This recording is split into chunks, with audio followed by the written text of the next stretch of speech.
ahora sí vamos a hablar... Ay, estoy buscando los papeles aquí, porque quiero presentarla bien. Ella es coordinadora docente del curso de Sexología Clínica del Instituto Uruguayo de Capacitación Sexológica y directora de la Clínica de Sexología. Viene a presentar su libro Amor y Sexo, Historias Reales. Recibimos con todo gusto a la médica sexóloga Magdalena Joubanova. Bienvenida. ¡Bravo! ¡Bravo! ¡Opa! Hola, hola, bella. Mirá qué música. No, esta música es como un clásico, ¿no? Totalmente. Buenos días, ¿cómo están? Bienvenida, Magdalena, ¿cómo estás? ¿Bien? Felicitaciones. Bueno, Muchas gracias. Un logro, la verdad que un logro. Bueno, feliz de tenerte con nosotros aquí. Muchas gracias. Háblanos de la presentación de tu libro, Amor y Sexo, Historias Reales. Contanos cómo lo fuiste elaborando, cómo fue el Bueno, en desarrollo. realidad desde hace 9 años, primero fueron apuntes, en fin, luego son historias algunas de hace 9 años, otras son actuales que siguen concurriendo al consultorio. Lo más destacado de este libro, además de las 6 historias que hay, que por supuesto fueron realizadas con la anuencia de los pacientes, es que además de las historias de relato íntimo entre el terapeuta sexual y el paciente, lo que tiene es la terapéutica, es decir, el tratamiento luego de cada relato. Y Magda, supongo que elegiste los casos en cuanto a cuáles son los más comunes, los que más se repiten, No. o por qué elegiste estos casos. Ahí está, es la excepcionalidad, la originalidad de cada historia. Lo que te llamó la atención, lo que se muy sale de lo claro. común.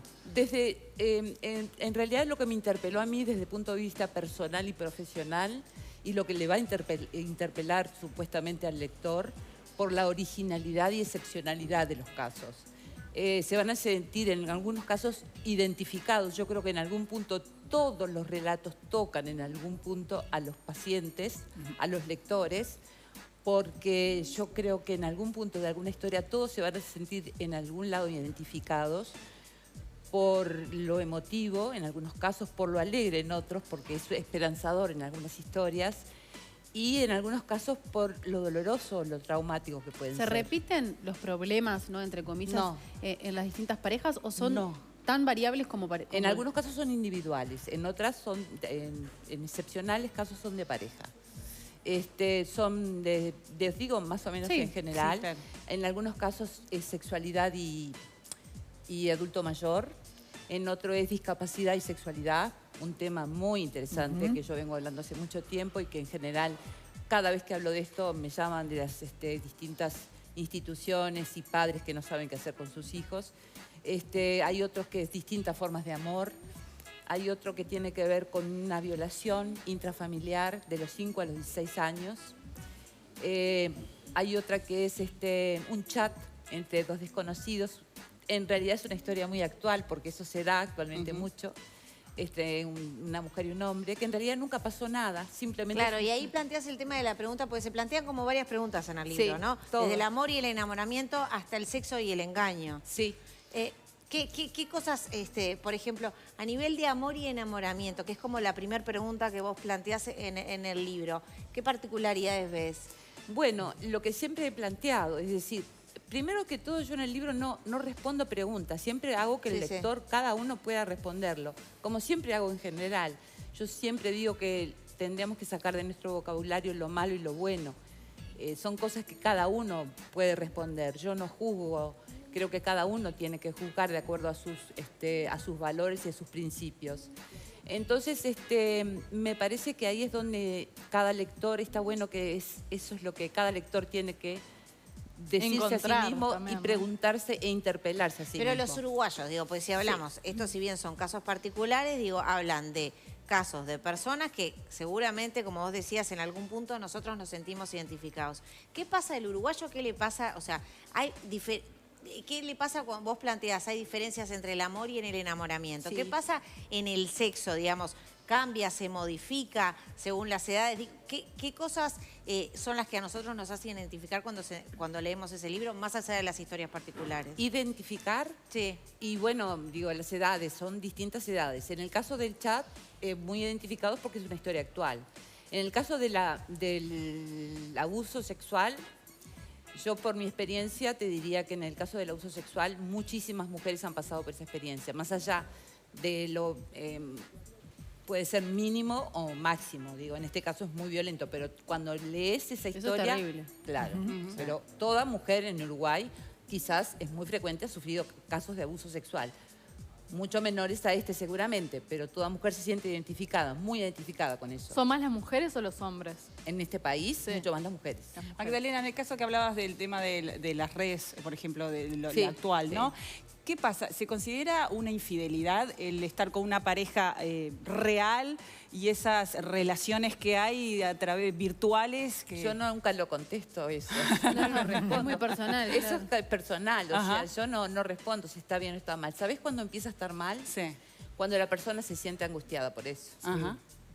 Cuando la persona se siente angustiada y piensa realmente que está mal y le produce angustia como le pasó a este paciente y se siente que es culpable por eso y empieza a maquinar, digamos, que eso está mal, entonces ahí es cuando existe el problema. ¿Qué pasa? Se pasó un límite. Sí, exacto. ¿Qué importancia le damos los uruguayos al sexo? ¿Podemos decir que es algo de nuestra idiosincrasia o depende, no sé, de la edad, del estrato social? Yo no, es una pregunta que en realidad no le resto importancia porque depende de la edad, de la personalidad y yo no creo que tenga más importancia que el vínculo.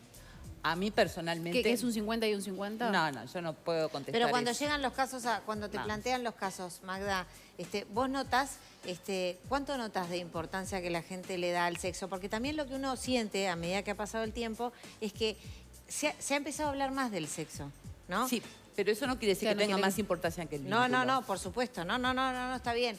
Pero cuando vos haces clínica, recibís muchos pacientes, ¿qué preocupaciones son las más comunes que tiene la gente en cuanto a nivel del sexo y que se abren a contártelo, digamos? En el hombre, sin duda, porque es un país sobre todo coitocentrista y falocéntrico, en el hombre la disfunción eréctil. A ver, eso parece que fuera la fin del catástrofe. mundo. El mundo se hubiera, no sé, es peor que una, no sé, una bomba atómica. Parece que Pero el también mundo... se le pone mucha carga al hombre en ese En el tema. hombre lleva una mochila, una carga importantísima, porque al hombre le enseñaron que tiene que rendir, que lo más importante es el falo, que si hay una disfunción eréctil se terminó el mundo y su vida. Es decir, yo siempre pongo en los congresos el ejemplo. Siempre termino con, me salvó la vida, doctora. Y no, yo no le salvé la vida, Claro. le devolví la función eréctil. Pero la frase típica de un hombre, me salvó la vida. Bueno, entonces ¿Te das hay una cuenta la sensación de importancia frustración, claro. cultural que tiene en Latinoamérica, y te diría que en Ecuador, Venezuela y otros países es peor todavía que acá, ese tema. Con lo cual, eso inclusive muchas veces conlleva incluso esa importancia que el hombre, esa carga que le pone a la función eréctil, conlleva muchas veces a la disfunción eréctil, porque es tanta la carga, la ansiedad que presión que lleva, se pone. la presión, que entonces lo que hace justamente que incluso muchas veces la juventud, no saben la cantidad de pacientes jóvenes que yo tengo, no tienen ningún problema orgánico. Simplemente esa presión, esa ansiedad, lo lleva a tener una disfunción Como eréctil. un bloqueo psicológico. Totalmente, no pueden cumplir. Magdalena. La famosa frase que yo siempre pongo, los mejores intérpretes del himno nacional, tenemos cumplir. Entonces, claro, ese peso que tienen, lo Es lleva a terrible. no poder cumplir. Si Y está aparte que no pensa- pueden Claro. disimular, ¿no? No pueden disimularlo. En cuanto a las parejas, por ejemplo, ¿qué pasa? El uruguayo es muy perfil bajo muchas veces, se lo toma como muy tradicional. Pero ¿qué pasa con las parejas swinger? ¿Cuánto afecta a... ¿La pareja? Swinger. Sí. ¿Cuánto afecta a la pareja real, ¿no? A la pareja Bueno, consolidada, se podría hay un decir. caso de pareja swinger. La pareja swinger, a diferencia de lo que la mayoría de gente piensa o considera, las parejas swinger es un contrato que tienen, digamos, muy explícito. Si van a ser swinger y están los dos de acuerdo, generalmente no se generan problemas. ¿Tá? Es muy raro si no hay presiones de un lado. Pero es muy raro que no haya presión, ¿no? De un lado o del otro. No. Yo lo que he visto... Siempre son las dos personas. Cuando hay acuerdo. Cuando hay un acuerdo ¿Y el uruguayo, explícito. para el uruguayo es común practicarlo o no? Está siendo más común ahora. Lo que pasa es que no se dice. Me quedo pendiente de las mujeres, ¿no? Vos hablabas de cuál es la mayor preocupación de los hombres. ¿Cuál es la mayor preocupación de las mujeres a nivel del sexo? Que ahora se La animan falta de además a deseo preguntar. sexual. La falta de deseo sexual. ¿Y eso a qué se debe? Bueno, en general la falta de deseo sexual se debe, si consideramos edades, sobre todo se da en la menopausia o en el climaterio. Es decir, climaterio es premenopausia, menopausia y posmenopausia. Eso es biológico, porque la mujer empieza con un descenso de las hormonas sexuales, ¿sí? Claro. Y eso requiere tratamiento, farmacológico si es posible, pero es sin duda, la mujer no puede estar con síndrome climatérico, tiene que ser medicada si es posible y si está indicado con terapia de reemplazo hormonal o sistémica o local. No puede tener dolor, es imposible que una mujer vaya a tener una relación sexual que supuestamente es un lugar para disfrutar, para tener placer, para estar bien con su pareja y tenga que ir a la tortura. No es posible, eso está mal y no debe ser así. Hay que prohibir el coito, una mujer no puede tener dolor en una relación sexual. Eso está mal. Y las mujeres tienen que saber lo que tienen que ser tratadas. Por tanto, la medicación es fundamental. Y en el libro todo eso creo que está también. Digo, Magdalena, perdón. Sí. Tú hablabas de repente que no decías un porcentaje de cuán importante de repente en una pareja el sexo con el vínculo. Porque eso depende de las etapas de la pareja, depende pero de las hablando personalidades. individualmente de una persona, ¿cuán importante es el sexo para una persona? No puedo decírtelo. Es una respuesta, es una pregunta que jamás contesto porque depende de la situación, del contexto, de la etapa. Claro. Si vos estás pasando por una etapa de tu vida que tenés otras preocupaciones, en ese momento el pasa sexo en el quinto plano. pasa a segundo plano y está bien que así sea. O sea, es una respuesta que es imposible. Ahora, cuando me preguntan eso, digo, es imposible. Ahora es contestar. importante, quizá para contestarlo también, el momento de la pasión de la pareja. Y ahí Bueno, el momento del enamoramiento, El enamoramiento, amor. como hoy, uniendo esa pregunta. Ese es el pico máximo. Claro. Uniendo esa pregunta con la de Jimena, ahí sí tiene que ver. Porque, ¿qué pasa? El enamoramiento es cuando, a ver, es el pico máximo del deseo sexual, no comemos, pero eso es puramente bioquímica. Claro. Es bioquímica pura. Algo se dispara internamente que... No, se dispara, Claro, está sí, demostrado. Adrenalina, dopamina. Sí. Es decir, puede ser hasta unilateral. Y es típico del adolescente, por ejemplo. Se enamoran de un cantante de rock que ni conocen. El cantante de rock ni se entera, digo, no, por supuesto. Digo, ¿no? Digo, no comen, no duermen. Bueno, nos pasó a todos alguna vez, ¿no? En la etapa del enamoramiento. No comes, no dormís, vivís pensando en él, no dormís, viste, estás enamorada. Te preguntan, ¿cómo ese es perfecto? No tiene ningún defecto. Y después, bueno, al conocerlo. Claro. Cuando uno supera eso, supera las frustraciones de cuando lo conoces, supera las frustraciones de saber que sí, efectivamente tiene algún defecto y bueno, lo tolerás. Magdalena, respetando el secreto profesional, como tienen todos los psicólogos, ¿no? Y no yendo a casos puntuales, ¿qué pasa en vos? Porque yo me quedé con el tema de los casos de acoso, de abuso sexual. Sí. ¿Qué te pasa a vos cuando recibís un caso de esos? Bueno, en este caso en particular, que es un caso muy serio y la verdad que de un contexto muy importante. Precisamente por eso lo escribí con la anuencia de los pacientes. Nosotros también tenemos el Código de Ética Médica, tenemos secreto profesional, no podemos difundir ni nombres, de hecho los nombres están cambiados. En este caso en particular fue hubo un involucramiento muy importante entre la paciente y yo. Es un caso que es inclusive actual, inclusive ella misma quería, y no tendría problema en decirlo porque ella se involucra mucho en el caso y cuando ves casos así, ella misma quisiera decirlo y quisiera trabajar en pos de las mujeres que son abusadas. ¿Qué me pasa a mí en este caso? Fue increíble y está en el libro. Tuve un sueño, lo que los psicólogos llamarían contratransferencia. Mirá. Tuve un sueño con ella que fue muy positivo, en realidad, porque me di cuenta a través del sueño que yo estaba yendo por buen camino en el tratamiento. Tuve un sueño porque, ¿qué pasa? Este caso yo no la recibí a los 16 años. Ella ya había hecho psicoterapias, había sido tratada por psiquiatra. Lo más increíble de este caso y de esta mujer es que no hizo una psicosis. Porque es tan violenta fue la situación de ella. O sea, ella logra tener una relación sexual hoy en día Sí, sana. es casada y con 2 hijos. Ella consulta conmigo a los 40 y pico de años por falta de deseo sexual. Y por supuesto, cuando uno hace la historia clínica, lo primero que pregunta es el abuso sexual.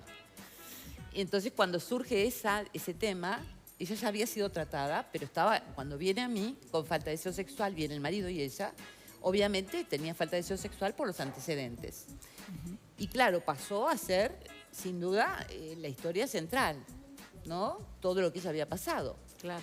Entonces, estaba con un cuadro depresivo, además, por lo cual fue tratada con antidepresivos. Y naturalmente empezó a surgir todo esto, que fue realmente muy escabroso. Es una situación muy de abuso sexual por parte de padre, por parte de abuelo, por parte de otras personas. Y un contexto, sí, muy fuerte. Entonces, claro, hubo un involucramiento, tengo que decir la verdad, también en mí que tuve ese sueño que fue realmente salvador, porque ella realmente se siente ahora, inclusive ella misma lo dice, para mí esto fue un cierre, Qué bueno. ¿no? Buenísimo. El libro este fue un cierre. Ella, inclusive yo la derivé, está en psicoterapia, pero ni la necesita actualmente porque está muy bien con su pareja, logró superarlo. Está muy bueno para quienes nos están escuchando, ¿no? No, todas Que las es historias en fundamental. realidad, digo, no escribirás malas, creo. Claro.